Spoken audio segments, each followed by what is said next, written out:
One, I'm research. Thank you. I'm a CNRS research director in Grenoble.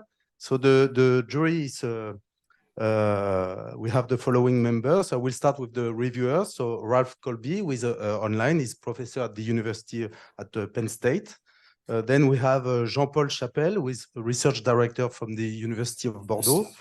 Then we have Emmanuel Dubois, also CNRS research director at Sorbonne University. And we have Simone Napolitano from the University Libre de Bruxelles. Then we have two invited members. So we have Eric Drockenmüller from Lyon, professor in Lyon. And we have Guillaume Miquelard-Garnier, who is a maître de conférence au CNAM. Your two supervisors, so Fred Restagno from LPS, from here, and Alexis Chenevière from CEA. So Tiago, you have about 40 minutes to present your work, and then we will follow with some questions from the different jury members. Thank you, Mr. President, members of the jury. Good afternoon, everyone, and welcome to my PhD defense entitled Structures and Dynamics of Polyionic Liquids, in which I'll be discussing their viscoelastic properties in connection with their microstructures, so at the molecular scale, both at bulk and at interfaces. So this work was done over the last 3 years under the supervision of Frédéric Restagno here at LPS and Alexis Chenevière nearby at LLB in Sèvres-Saclay, and in close collaboration with Eric Drockenmüller at IMP in Lyon for the synthesis of our materials. So before anything else, let us start by introducing ionic liquids as the building block of our material. Ionic liquids are organic salts, which have the particularity... Sorry about that. Okay, can you hear me well? Okay, they have the particularity of having a very low melting temperature, and some of them, most of them actually, are liquid at room temperature. And so you have an example here on the picture of typical table salt sodium chloride next to an imidazolium ionic liquid. And so in conventional salts, what we have are crystalline faces, so as to maximize close contact between positive and negative charges. And so we have nicely arranged structures like this one, but in an ionic liquid, we also have positive and negative charges, but in liquid state, so much more disordered. And so as of today, we have access to a wide range of chemical structures, both for the cation and the anion. And what they have in common is this very bulky and irregular chemical structure, and this is what confers them with this low melting temperature. So historically, they were used mostly as solvents in other chemical processes, but they have this high density of charges in the liquid state, which makes them promising electrolytes. So for various electrochemical applications. But actually, for a lot of these applications, the fact that they are liquid is sometimes a drawback and can present risks of leakage. And so one way to improve this, to improve their mechanical properties, is to polymerize them. So for example, here, if we polymerize the cation in red and leaving the anion in blue mobile, we get a rare case of a polyelectrolyte which has a melt state, so a viscoelastic polyelectrolyte. And you have an example on the picture of a little disc we made by compression molding of a polyionic liquid. So these polyionic liquids are very versatile in the sense that additionally to the wide range of chemical structures that I've shown before for ionic liquids, we have also a lot of polymeric architectures we can choose from to build polyionic liquids. And they're hybrid because they inherit both properties of ionic liquids, namely the charge transport, but also the viscoelasticity of polymeric materials. And it gets interesting when we look at the properties and the mechanisms inside this material, because they're not only a simple addition of properties of ionic liquids with those of polymers, but instead we have new mechanisms that emerge due to the restriction of the polymerized ion mobility. So by polymerizing it, it's less mobile, and so it leads to new mechanisms. And this is well summarized here on this Walden plot, where we plot the conductivity, as a function of the fluidity of the material. And in such Walden plot, most electrolytes will follow this straight line, meaning that conductivity, the charge transport, is related to how the material relaxes or how the material flows. And ionic liquids roughly follow this line, but as soon as they're polymerized, even with a short chain length, a short degree of polymerization, they go into the superionic regime, meaning that the conductivity, the charge transport, happens faster than how the material relaxes. And so these properties are usually related to what happens in the structure, and so down at the molecular scale. And one way to investigate this is to use X-ray scattering. And for example, here we'll see wide-angle X-ray scattering. So to put it simply, X-ray scattering provides an intensity as a function of a scattering vector Q, which really comes down to the angle at which you look at the scattering pattern. And so this scattering vector Q is inversely related to a distance, which is the length scale at which we look at the structure. So if we look at high values of Q, we look at very small details inside the structure. And as you move to lower values of Q, we look at larger length scales. And so if there is some kind of ordering with a characteristic length, it will appear as a scattering peak on this intensity. And so if we take the example of a very popular imidazolium ionic liquid in which we can vary the length of this alkyl chain, we get this kind of scattering patterns. So there are three different peaks. In the blue region are peaks that come from very short distances, which is close contact due to the ordering around charges. And it's really related to a liquid-like order. And then there's this first peak here at low Q values, which is highly dependent on the length of the alkyl chain, which gains in intensity, sharpens, and shifts to lower values of Q as you increase the side chain length. So this peak was at the center of a long-lasting debate as to what was its origin, and the answer came from molecular dynamic simulation. So if you take a closer look at the cation, it's actually made of an ionic part, this imidazolium ring, and an apolar one, which is the alkyl chain length, the alkyl chain, sorry.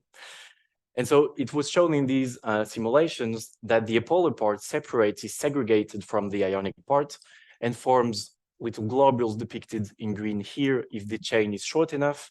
And if you increase the length of the side chain, you move to a bicontinuous sponge-like structure in which apolar domains and ionic domains are intertwined in the bulk. So we can investigate polyionic liquids using the similar approaches. And so if we take a look at X-ray scattering on an imidazolium polyionic liquid, so the same chemical structure, but this time polymerized, and we still vary the side chain length, we see a similar peak gaining in intensity and shifting to lower Q values. In terms of molecular dynamic simulation, what we have is similar to ionic liquids. We have at short side chains little clusters. So here we only see the clusters of apolar domains, which are depicted each one having its own color. And as you move to longer side chains, you end up with one big cluster spanning the whole simulation box. And so all in all, we have this nanoscale segregation of a polar domain, which is similar to ionic liquids and polyionic liquids. And this side chain length, little n, is a fundamental parameter to understand these materials. And so we wondered, a lot has been done on the local structure of these materials, but we wondered what happened to the chain conformation of these polyionic liquids, whether they were impacted by these local structural changes. Now, one last point of interest is their interfacial structure. So I mentioned before electrochemical applications, and in all electrochemical applications, it's fundamental to understand the interface between the electrolyte and an electrode. Second of all, it's really important because for electrolytes, one way to improve their conductivity is to confine them. And if you confine a material, then interfaces play a fundamental role. And finally, it's very interesting considering what happens to ionic liquids. So this started in the surface force apparatus in the late 1980s and really sparked big interest in neat ionic liquids instead of ionic liquids as solvents. And so surface force apparatus consists in taking two cross cylinders, so two surfaces, and squeezing a thin layer of a liquid, so in our case, ionic liquids, and measuring the force profile as a function of the surface separation. And so if you do this with ionic liquids, we get these very interesting oscillating profiles, which are due to a layering at the interface. So ionic liquids form these layers of alternating cation and anions fading into the bulk. And if you increase the side chain length, you move to bilayers at the interface where we have this intermediate layer of alkyl chains. And so polyionic liquids, because they are polymers, they offer new confinement strategies, and one of them are thin films. So you can make thin films out of polyionic liquids, and it was shown quite recently that if you measure the conductivity across the thin film, it actually decreases if you decrease the thickness of the thin film. And so we wondered whether this confinement effect on the conductivity was related to some structural changes at the interface. And so this brings us to the outline of this presentation. So we focused across this work on an identical imidazolium polyionic liquid series in which we vary the side chain length of the attached to the imidazolium ring. So the synthesis of the material, as I mentioned before, was performed by the team of Eric Druckenmüller at IMP in Lyon. And a quick word about it is that they polymerize polyvinyl imidazole before adding the side chains and the counter ion, meaning that the chain length, degree of polymerization, and the dispersity are set at this stage. And so all of them, regardless of the side chain, have the same degree of polymerization and the same dispersity. And so we use this polyionic liquid series to investigate the viscoelastic properties to see how it was impacted by the local structural changes due to the variation of side chain.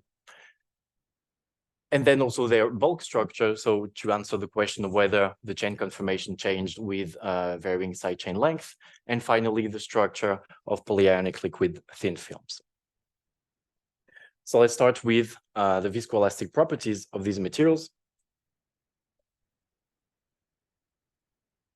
So this part was done in collaboration with Guillaume Miclar-Garnier and Georges Péchine at the PIM lab at Arts in Paris. And so we use an Anton par with a double plate geometry of 8 millimeters. And so you have a picture here for the shortest side chain of a sample loaded to the geometry.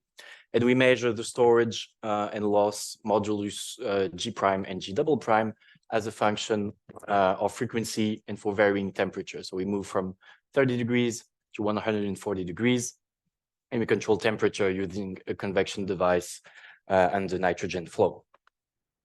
So we tried superimposing this data, which worked rather well. And so we have the full linear viscoelastic response of the material.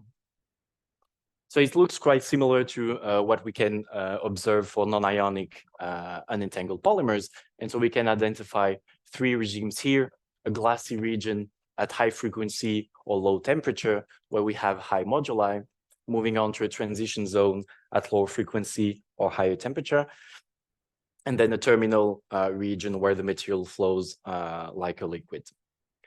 So this is consistent with the short chain lengths that we have. The polymer is unentangled.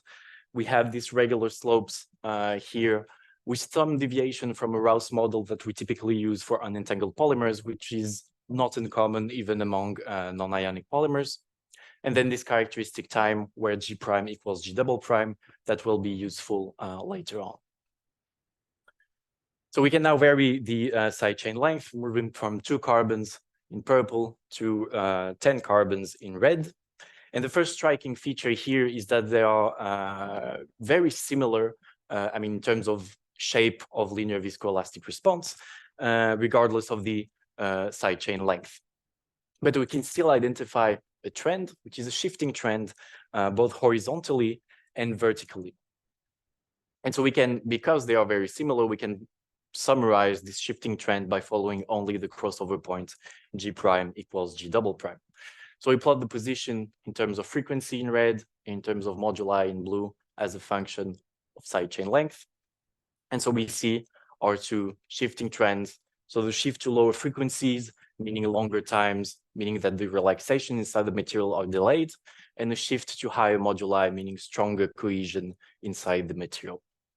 And so this last point might be due to a loss of plasticizing effect of the side chain. So we have shorter and shorter side chains as you decrease the length of the side chains. But we can also have a contribution of the chain flexibility. So we'll say more about that point later on. So to go a step further in the interpretation of these results, we wondered what happened in other ion-containing systems. And one of those are ionomers. So we can introduce ionomers using the example of a partially sulfonated polystyrene, which is a polystyrene chain with these styrenes unit here in green, along which some of the repeating units bear a charge or sulfonated. And then we can vary the number of ionic repeating units along the backbone. And usually in these materials, we reach a point in terms of ion fraction where we lose the processibility of the material. So we end up with a salt rather than a viscoelastic material. And so in these materials, the ionic repeating units separate from the overall polymeric matrix and form clusters which act as physical crosslinks. And so a good model, a simple model to understand a lot of properties of these materials is the Heisenberg restricted region model. So in this kind of model, around the ion clusters, because they are bound to the polymer chains, there is a region in which the relaxations are restricted. So the chains are restricted, meaning an additional relaxation times that is longer than the rest of the polymer.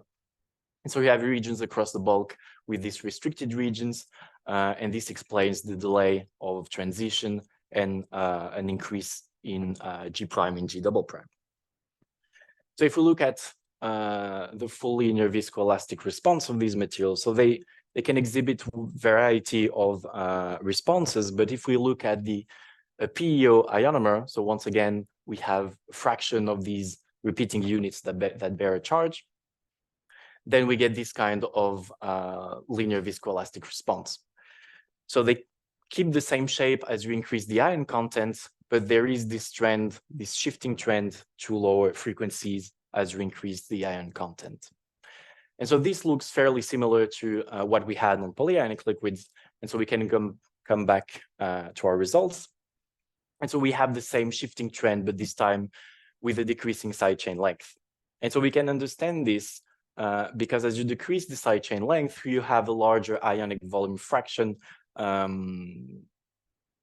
relatively to the apolar volume fraction, meaning that you have more crosslinks in the system, and you also have smaller ion pairs, meaning stronger crosslinks. And so we can go even a step further and use an estimation that is typically used in ionomers of a critical modulus for ion dissociation as KT, meaning the thermal energy per ionic group. And in our case, KT per ionic group, because all repeating units bear a charge, KT per ionic group is really KT over the molecular volume of the repeating unit. Now, if you increase side chain length, the molecular volume increases, and so this critical modulus decreases with side chain length. And so we can put back up the points for the G prime equals G double prime crossover. And so we see here that this estimation captures really well what happens for long side chain, but fails at short side chains. And so we believe in this regime of short side chains, some additional, more complex dissociation processes happen in the crosslink, so they have to rearrange several times before an effective breakup. So like in ionomers, the viscoelastic properties are often related to what happens in the microstructure. And so this leads us to the second point of our presentation. So to look at, like I said in the beginning, because we have a lot has been done on the local structure of the materials, our question was really the conformation of the polyionic liquid chain. And so to look at the conformation of a polymer chain in melt, the only technique that we can use is small angle neutron scattering. So I mentioned scattering before. You have a more detailed picture of the setup here. So it's quite similar. We have a beam, this time neutrons, that we collimate to tune the size of it. Sent on the sample, it scatters, and we look at the scattering pattern on the other side as a function of our scattering vector Q. And so if we use small angle neutron scattering on the sample on the polymer as it is, we get this kind of signal for 2, 4, and 10 carbon side chain length. So we see, starting at low values of Q, this upturn that is related to microcracks in the sample due to the sample preparation that will not take into account in the modeling. And then a signal that is rather flat with a correlation peak at higher values of Q. Now, if I put the Q range that we've observed before on wide angle X-ray scattering, it's around here. So at small angle, we're at smaller values of Q. And so this correlation peak is of the same origins, this nanoscale segregation of Apollo domains inside the ionic matrix. And it was shown that for polyionic liquids, this correlation peak was also related to the distance between neighboring chains. So this DBB distance that we'll look more closely afterwards. So apart from these local structural features, the rest of the signal is rather flat, so we don't have access for now to the whole polymer conformation. And this is where neutron come in. So if you look at the polymer melt at a wider, larger length scale, it all looks the same. And so we can't identify which monomer belongs to which chain. And so neutrons, compared to X-rays, interact with the nucleus instead of the electronic cloud. They interact very differently between hydrogen and deuterium. And so you can replace some of the hydrogen atoms by deuterium atoms and create contrast. And so this is what we've done here. If we replace some of the hydrogen atoms on certain chains, then we create contrast and we can actually see the polymer chains. And so using this kind of mixture of hydrogenated and deuterated chains, it can be shown that the scattered intensity is directly proportional to the form factor P of Q of a polymer chain. And this is where the modeling will happen. So if we look at our scattering patterns of our mixtures of hydrogenated and deuterated chains for varying side chain length, we get this kind of patterns. So a lot more information here. We still have at low values of Q this upturn in intensity that is due to microcracks inside the sample. And then sort of a plateau coming to a first decrease. This is the Guinier regime where we see the whole polymer chain. And then this intermediate regime with a slope of -2, this is characteristic of an ideal chain behavior we expect for polymer melt. And then less clearly, there's a change of slope happening at higher values of Q, where we actually zoom in inside the structure and see the diameter of the chain. And then at high values of Q, this contribution of this distance between neighboring chains, so this correlation peak happening here. So we can put everything together in a flexible cylinder model, meaning that we have a polymer chain with a certain radius of gyration Rj, a diameter that we'll call to R cross, and this distance between neighboring chain is DBB distance. And so this model has a mathematical description in terms of form factor P of Q, and we can use the form factor of an ideal chain, the Debye form factor, a cross-section term here, and the contribution of this DBB distance. So we use this to feed the data, which worked rather well, and we can retrieve the parameters as a function of side chain length. So starting at the very local scale, we plot here the distance between neighboring chains and the diameter of the chains as a function of side chain length. And so both of them increase. So this is only due to larger and larger monomers. And so overall, a larger diameter and a larger distance between the chains. But what is interesting is that they don't increase at the same rate. And so the diameter actually increases faster than the DBB distance, leading to a crossover beyond which the diameter is larger than the distance between chains. And if you draw two circles that are closer together than the diameter, there is some overlap, meaning that in our cases, side chains must interdigitate in our system. Now, if we zoom out and look at the whole polymer coil, we look at the radius of gyration as a function of side chain length, and we have also a surprising result. So we have this first regime at short side chains where the radius of gyration decreases with side chain length, when we expected the radius of gyration to increase because of the larger and larger monomers. And so we attribute this decrease of radius of gyration to an increase in the chain flexibility, allowing the polymer coil to be smaller. And then at long values of this little n parameter, we have a further increase, which is only due to steric effects, so larger monomers leading to a larger radius of gyration.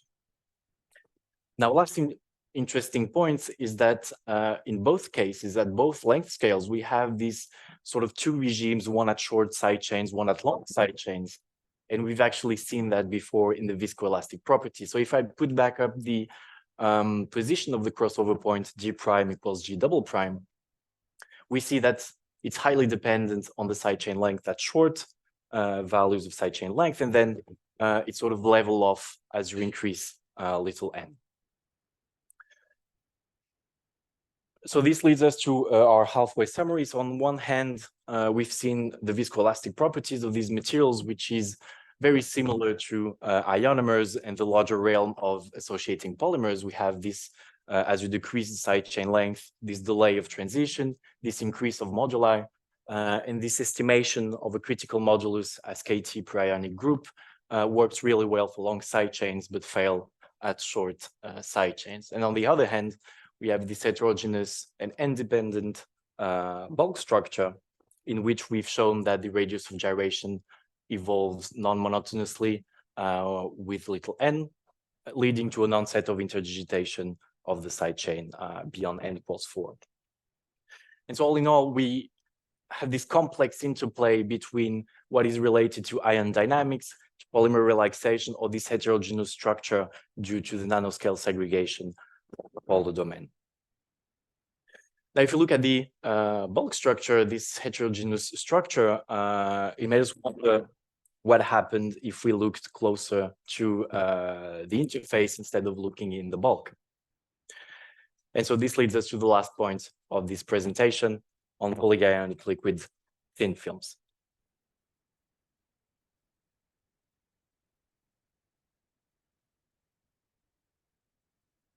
We investigated the structure of polyionic liquid thin films using spin coating. So You want to use this? you can't hear me well.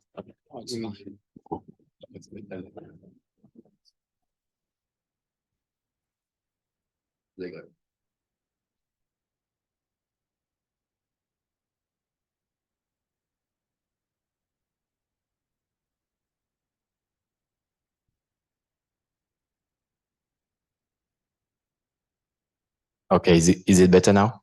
Yeah, I can hear myself. Okay, so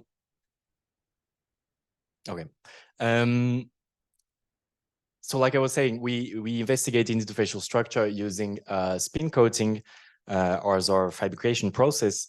And spin coating really comes down to dropping a little amount of a polymer solution on a rotating substrate. And so the polymer solution spreads and forms these nice polymer films, which we can control the thickness. Now we investigate the structure of these thin films using yet another X-ray technique, which is X-ray reflectivity. So the setup starts the same. So we have our X-ray source, this time an X-ray lab source, and then the beam goes through collimation slits and then onto the sample with an incident angle omega. It reflects and we look at the specular spot. So the same exiting angle as the incident one, and we measure the intensity of the specular spots with varying incident angle. And so to put it simply, this technique provides, in the end, a density profile of electrons across the thin film. And so you have an example here where we have on the left-hand side, so it's a density of electrons per unit volume as a function of a distance to the interface. And so on the left-hand side, we have our substrate. We use silicon wafers, which come with their native oxide layer, and then a thin film with usually a density of electrons that is lower, and then it drops back to 0 in air or vacuum, depending on the experiment. So let's take a look at what happens on the our polyanic liquid series. And so starting at short side chains, we have here the examples for two carbon side chains, 4 carbon side chains with varying thicknesses. So from a few nanometers to a little more than 10 nanometers. And so we have these very nice, what we call kissing fringes, which depend with an interfringe spacing, which depend on the thickness of the film. So this is a conventional interference phenomena with 2 interfaces. And so if we increase the distance between the 2 interfaces, the interfringe spacing decreases, and inversely. And so if we have only 2 interfaces, we model our system with an homogeneous film, feed the data, which worked rather well, and obtain this kind of density of electrons. So once again, we have our substrate on the left-hand side, the silicon wafers, rather rich in electrons, moving on to our polyanic liquid thin films, and then vacuum. So we observe here a little variation of density as you move to the thinnest films, and we attribute this to heterogeneities inside the film. So at a few nanometers, we're reaching the limit of the spin coating technique. But anyway, we have homogeneous films, at least for short side chains. Let's see what happens for longer side chains. And so for 7 and 10 carbon side chains, things start to look a lot different. So we still have these kissing fringes, which vary with the thickness of the film. But this time they appear to be modulated, to be deformed by some kind of signal. And so we have here, for example, on the 10 carbon, this little dip around 0.3 angstroms -1. And it's less clearly seen on the 7 carbon side chain, but we still see some kind of deformation. So this already tells us that something happens on the structure of the thin film in the perpendicular direction to the interface, some kind of structure, some kind of layering. And so to fit this data, we slice our initial model into several layers, each one having a particular thickness, a particular density of electron, and roughness. And so we put everything to vary so as to fit our data and retrieve this kind of electronic density profiles. And so here we see the structure of this thin film appearing clearly as maxima and minima in electron density. And so we can attribute the minima and maxima to parts of our chemical structure. The minima would be the layers where enriched in cations of the imidazolam ring in the attached side chain, and the maxima of electron density are enriched in anion, which contains the sulfur and fluoride atoms rich in electrons. And so an interesting feature is this: in all of them, we have an outer layer enriched in anion, which makes sense with its hydrophobicity. So you might have noticed that we've only fitted the data up to around 8 nanometers, where we have data up to 22 nanometers thick. And this is because of an increased numerical complexity if you go to thicker film. So like I said, we slice our model into several layers. So if we want to model a thicker film, we have to add more layers, meaning more fitting parameters. And so then the numerical complexity becomes too large for the procedure to actually converge to an electron density profile.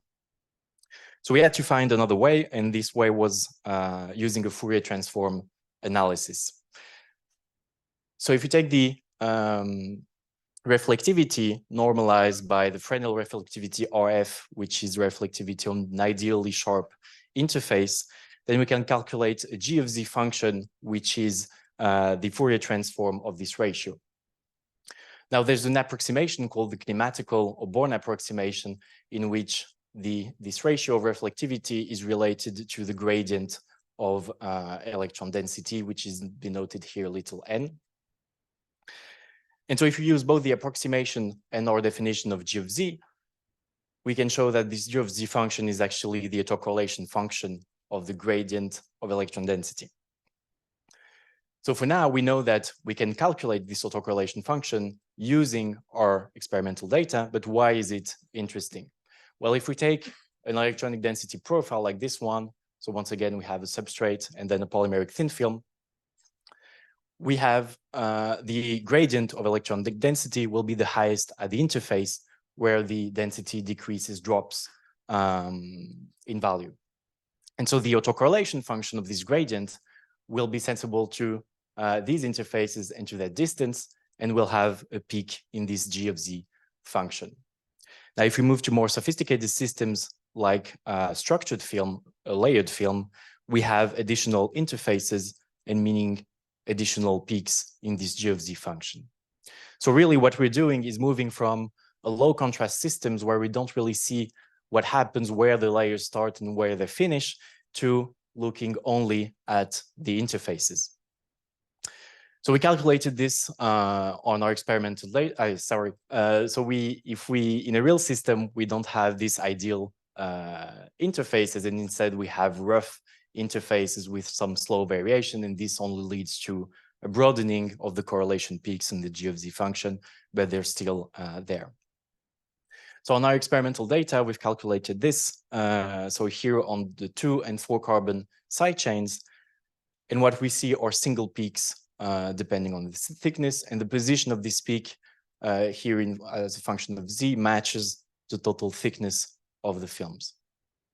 Now, if we move to 7 and 10 carbon side chains, then once again, things start to look a lot different. We have these additional peaks, additional variation on the signal, meaning that it somewhat validates the fitting that we've used, this multi-layer model that we've used before, and it also gives a measurement of the interlayer spacing.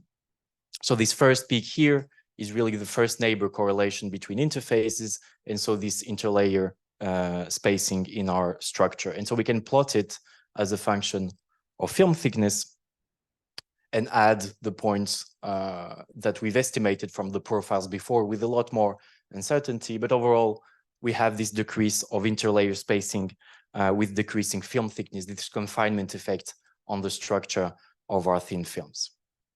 So before giving a molecular picture of what happens inside of thin films, we wanted to take a closer look in plane. So the specular X-ray reflectivity gives information to what happens perpendicularly to the interface, and we wondered what happened inside the plane at the interface. And so there's another X-ray technique for this, which is grazing incident wide-angle X-ray scattering.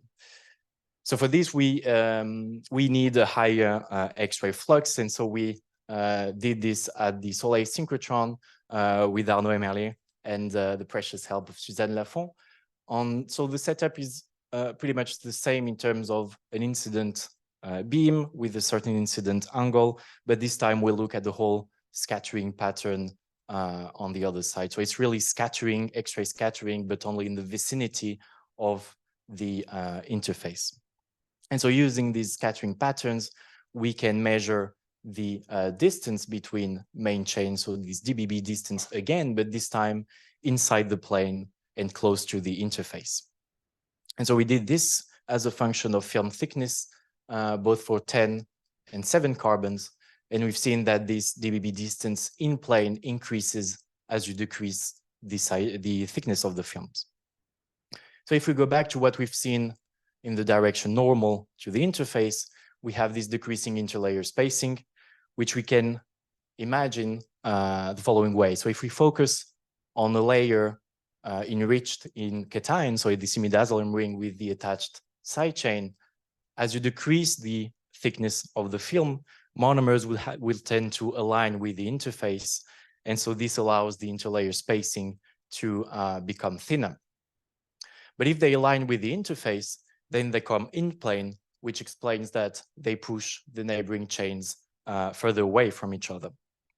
And so we have this very nice molecular picture that explains both what happens out of plane and in plane at the interface. So in terms of conclusion of this interfacial structure part, we have this confinement-dependent structure only for the long side chain polyionic liquids, whereas the short side chains form homogeneous films. And so this is highly relevant for every electrochemical application of these materials, but it also has implications in other systems. And so over the last 3 years, we had the chance to be involved in another project led by the team in Lyon, the team of Eric Druckenmüller, and in collaboration with the team of Amélie Le Forestier here at LPS. So the chemical structure is slightly different, but we still have this time a triazolium ring and an attached side chain. And so these, if dispersion polymerized, they form nanoparticles with a particular structure, which is highly dependent once again on this side chain length. So it's this side chain both controls the interlayer spacing inside the particle, but also their overall shape. And so this leads us to the end of this presentation. And for this general conclusion, I wanted to separate what we've seen in terms of short side chain and long side chain. So for short side chain, we've seen that the viscoelastic property deviate from what we would expect from ionomers with this estimation of a critical modulus as KT per ionic groups. In terms of bulk structure, we have a decrease of the whole polymer coil size, this radius of gyration with increasing monomer size that we did not expect. And they form homogeneous thin films. Now for long side chains, they were well captured by ionomer-like prediction. They have a radius of gyration, an increasing radius of gyration with increasing monomer size. So falling back to what we actually expected. And they form these thickness-dependent layered thin films for which we give this molecular picture of alignment of the monomers as you decrease the thickness of the film. Now this work, from this work arose several questions. And one of those I actually mentioned before, this complex interplay between what is related to ion dynamics, polymer relaxation, or this heterogeneous structure that I've represented here once again. So we move from a globular structure for short side chain to a bicontinuous one at longer values of little n. And so it's still unclear, our observation, whether they are related to one of these aspects of the material. And so for this, the crucial next step would be to perform dielectric spectroscopy measurements on our polyionic liquid series so as to identify association lifetimes, so ion dynamics, and answer at least partially to this question. Then the second question is this ionomer analogy. So it's very insightful, as we've seen, but overall there are very different materials in the sense that polyionic liquids are globally an ionic matrix inside of which we have these apolar clusters, whereas ionomers are ionic clusters inside the polymeric matrix. And so we can wonder what would be the single chain and multiscale dynamics in polyionic liquids. And to do that, we can think of inelastic neutron scattering or pulse field gradient NMR that actually shed light on very interesting properties of ionic liquids themselves. And finally, at interfaces, we can wonder what happens if we change the surface chemistry. So we've only used silicon wafers here. Would it change the layering? And whether this layering would respond to an electric field. And of course, what are the consequences of the layering that we've shown here? Does it enhance somehow a slipping behavior at the interface? Does it explain the decrease of thin film conductivity that we've seen in the beginning? And in the end, there's still this unanswered question of the universality of what we observed here across chemical structures. Does it apply to all polyionic liquids with a varying side chain length? And are polyionic liquids really, is polyionic liquids really a term that encompasses different materials with similar properties, or is it just a chemical name to refer to the chemical structure of the repeating unit? And so with this, I'd like to thank a few people. I won't be too long, but starting with my two teams, the MMOA team at Laboratoire de Physique des Solides here, the MMB team at Laboratoire Léon Briouin. In particular, thanks to Suzanne and Marion for precious helps in lab and during experiments. Both supporting teams, and in particular, Mélanie here at LPS, Sarah and Olivier at LLB. Of course, my supervisors. Guillaume and Georges for our collaboration and your help on viscoelastic properties and rheology measurements. The whole team in Lyon, Eric, but also Antoine, Shona, and Rania, who were involved at some point in the synthesis of the materials.